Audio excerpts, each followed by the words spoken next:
Kituo cha habari cha CNN kimesisitiza kuwa ripoti yake kuhusu matukio ya Oktoba 29 mwaka huu wa 2025 nchini Tanzania imejengwa kikamilifu juu ya ushahidi, kikibainisha kuwa hakikuchapisha taarifa yoyote ambayo hakikuweza kuithibitisha.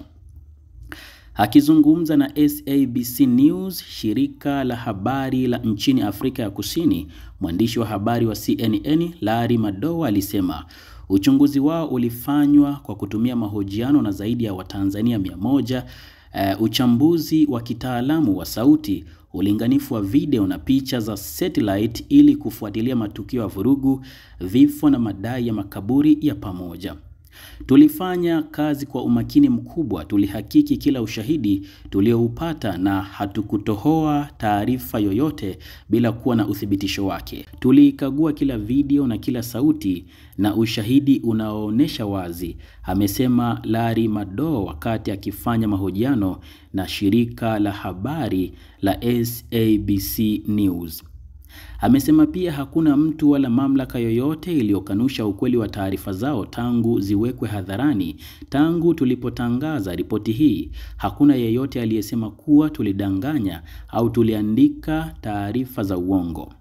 Wakati CNN ikisema imetekeleza uchunguzi wa kina, serikali ya Tanzania kupitia msemaji mkuu wake Gerson Msigwa imepinga ripoti hiyo, ikieleza kuwa ina makosa ya kiweledi na imeegemea upande mmoja. Akizungumza jijini Dar es Salaam mwishoni mwa juma, Msigwa alisema kuwa uhakiki wa maudhui ya CNN unaendelea, lakini akasisitiza kuwa shirika hilo halikutoa nafasi sawa kwa upande wa serikali.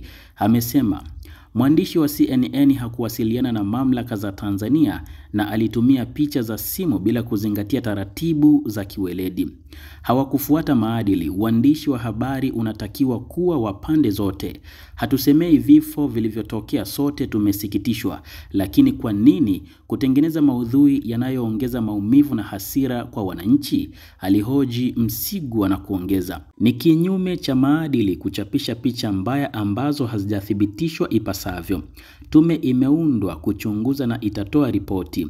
Tunatoa wito kwa CNN waje upande wa serikali, wasikilize na wachapishe taarifa zenye uwiano na ukweli. CNN imesema ni vigumu kujua idadi halisi ya vifo kutokana na kuzimwa kwa mtandao na vizuizi vya habari wakati wa matukio, hali iliyofanya taarifa nyingi kutojulikana, huku Msigwa akisema kwa sasa bado hakuna idadi kamili ya waliofariki kufuatia vurugu zilizotokea Oktoba 29 mwaka huu wa 2025, na tathmini inaendelea kufanywa na tume huru ya uchunguzi wa matukio yaliyotokea siku hiyo, na itakapokamilisha uchunguzi wake taarifa itatoka rasmi. Hivi karibuni chombo hicho cha CNN kimedai kwamba kilituma maswali kwa msemaji mkuu wa serikali, kwa Wizara ya Afya na kwa jeshi la polisi, lakini hawakupata majibu ama ushirikiano. Kwingineko, chombo cha habari nchini Tanzania Jambo TV kimefanya uchambuzi kuhusiana na masuala kadha wa kadha, na hasa kuhusiana na swali muhimu: je, majirani wasiopenda kuona Tanzania ikiwa na amani ni kina nani? Oktoba 29 mwaka huu wa 2025 ni siku ambayo haiwezi kusahaulika, sio tu kwa Tanzania bali pia kwenye kumbukumbu za kikanda na kimataifa, hasa pale wanapoiangazia Tanzania kwenye nyanja mbalimbali, hususan demokrasia, haki za binadamu na utawala bora. Katika kudhihirisha ukubwa wa tatizo linalotukabili kama taifa na kuonesha wazi kwamba tuko kwenye mtanziko unaohitaji majibu ya kujua tunatokaje hapa, Rais wa Jamhuri ya Muungano wa Tanzania Dr. Samia Suluhu Hassan tayari ameunda na kuzindua tume huru ya uchunguzi wa matukio ya uvunjifu wa amani yaliyotokea Oktoba 29 mwaka huu na siku zilizofuata. Tume inayoongozwa na Jaji Mkuu mstaafu wa Tanzania Mohamed Chande Othman. Wakati tukisubiri ripoti ya tume hiyo katika kipindi cha miezi mitatu ijayo, na licha ya ukweli kwamba kumekuwa na maoni au mapokeo yenye mitazamo tofauti kuhusu tume hiyo, lakini bila kuingilia kazi na uhuru wa tume, jambo kubwa ninalotaka kuligusia kwenye makala hii ni kuhusu kile kinachoelezwa na serikali kwamba waandamanaji walijitokeza kutokana na ushawishi kutoka nje ya nchi na wanaharakati wa mitandao wanaoweka sumu inayolenga Watanzania wachome nchi yao. Hivi karibuni akiwa kwenye ziara ya kikazi Ikungi mkoani Singida, Waziri Mkuu wa Jamhuri ya Muungano wa Tanzania Dr. Mwigulu Lameck Nchemba alitoa wito kwa Watanzania hususan vijana kuilinda nchi kwa kuwa hata miundombinu iliyopo wanapaswa kutambua kuwa ni mali yao kwa kuwa miradi hiyo inatekelezwa kwa kodi zao, hivyo kuiharibu ni kujirudisha nyuma wenyewe kimaendeleo. Wengi wanaochochea haya mambo, fuatilieni. Anayepaza sana sauti kuwa chomeni nchi yenu, yeye hayuko hapa nchini, watoto wake hawapo hata hapa nchini.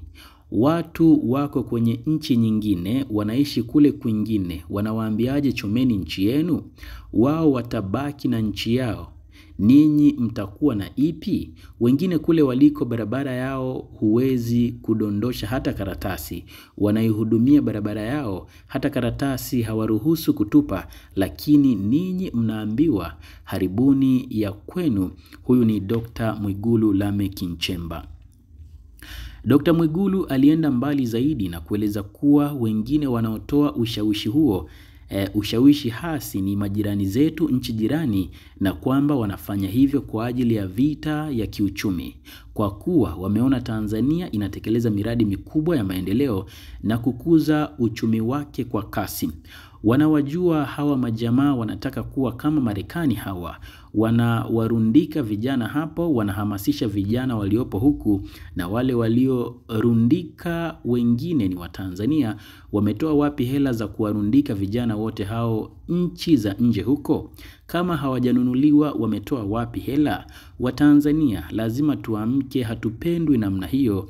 Dr. Mwigulu Lameck Nchemba. Sambamba na hilo, Katibu Mkuu wa Wizara ya Habari, Utamaduni, Sanaa na Michezo na msemaji mkuu wa serikali ya Tanzania Gerson Msigwa akizungumza na wanahabari Novemba 23 mwaka huu wa 2025 kwenye ukumbi wa mikutano wa kimataifa wa Julius Nyerere JNICC jijini Dar es Salaam, ametoa kauli zinazoshabihiana moja kwa moja na zile zilizotolewa siku chache zilizopita na Waziri Mkuu wa Jamhuri ya Muungano wa Tanzania Daktari Mwigulu Lameck Nchemba. Katika maelezo yake, Msigwa amewasihi Watanzania kujiepusha kushabikia na kusambaza taarifa au habari zinazochochea uhasama, hasira na kuvunja umoja wa kitaifa, akitoa wito kwa Watanzania kung'amua mtego wa kuliangamiza taifa kwa kuwa kwa pamoja tunapita kwenye kipindi ambacho tukiendekeza uchochezi unaofanywa na watu walioko nje ya nchi na ambao hawaguswi na chochote juu ya maisha ya Watanzania, wanaowashawishi vijana wa Kitanzania kufanya vitendo vya kuumiza nchi yetu, tutakaoangamia ni Watanzania wote. Yaliyotokea tarehe 29 na siku kadhaa zilizofuata, tulioumia ni sisi Watanzania. Wanaoandika habari za uchochezi kupitia mitandao ya kijamii au kwenye vyombo vya habari hawapo Tanzania. Natamani Watanzania wawe wanauliza, ninyi wenzetu huko mkiwa na madai mnachoma vituo vya mafuta, mnaharibu miundombinu. Leo wananchi wa Kimara, Dar es Salaam hawana mabasi ya kwenda katikati ya mji. Mnaiba biashara za watu. Leo watu wamefirisika, watu wamejitafuta, wameokota mitaji yao. Mnafanya hivyo? Huyo ni Msigwa.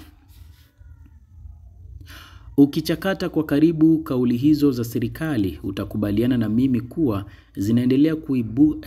zinaendelea kuibua maswali lukuki kuhusiana na jambo lenyewe linalotukabili. Ukichakata kwa karibu kauli hizo za serikali, utakubaliana na mimi kuwa zinaendelea kuibua maswali lukuki kuhusiana na jambo lenyewe linalotukabili. Sina maana sikubaliani nao, La hasha, naamini serikali ina mkono mrefu sana. Na kwa kuwa kauli hizo zimetolewa na viongozi waandamizi wa serikali, basi sina wasiwasi kabisa kuwa ni kweli kuna watu wa nje wanataka kutuharibia nchi yetu. Lakini pamoja na mambo mengine, miongoni mwa swali la kujiuliza hapa ni hao majirani wenye roho mbaya hivyo dhidi ya nchi yetu nzuri Tanzania ni kina nani? Kwa nini serikali isiamue kuwaweka hadharani kabisa?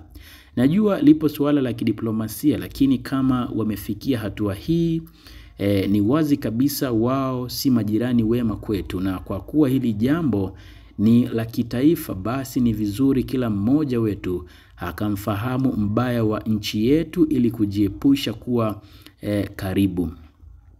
Kuna jambo nimelisikia linagusiwa na viongozi wetu wa serikali kuwa huenda baadhi ya vijana au sijui wote pengine walilipwa hela kufanya walioyafanya, au inawezekana hao majirani zetu wabaya ndio walilipwa hela au wanaendelea kulipwa kwa ajili ya kuchoma nchi yetu.